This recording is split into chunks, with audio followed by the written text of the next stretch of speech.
Right, ఈరోజు తెలంగాణ రాష్ట్ర వ్యాప్తంగా కూడా తెలంగాణ ప్రాంత ప్రజలు అందరికీ తెలిసిన విషయమే. చిత్రగుప్త ఛానల్కు సంబంధించి గిరీష్ మీద దాడి జరిగింది. దానికి సంబంధించి తెలంగాణ రాష్ట్ర వ్యాప్తంగా ఉండే ప్రశ్నించే గొంతుకలన్నీ కూడా సమావేశమయ్యాయి. తెలంగాణ డిజిటల్ మీడియా అసోసియేషన్ ఈరోజు ఏర్పాటు జరిగింది. దానికి అధ్యక్షులుగా దాసరి శ్రీనివాస్ గారిని ఎన్నుకున్నారు.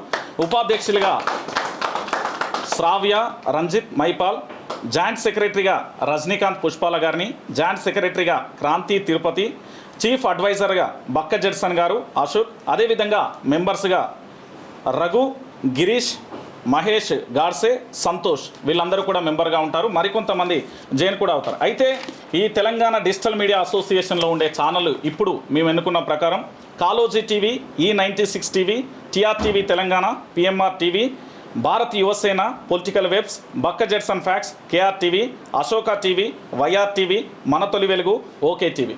ఇప్పుడు ఈ అసోసియేషన్ ఏర్పాటు గురించి అధ్యక్షులు దాసరి శ్రీనివాస్ గారు మాట్లాడతారు.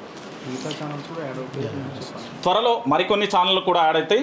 దశల వారీగా కూడా అందరినీ చేర్చుకునే ప్రయత్నం చేస్తారు. తెలంగాణ రాష్ట్ర వ్యాప్తంగా ఎవరైతే ప్రశ్నిస్తున్నారో, ప్రజల సమస్యల మీద పోరాటం చేస్తున్నారో అందరి జర్నలిస్టులకు కూడా త్వరలో మేము ఆహ్వానం పలుకుతాం.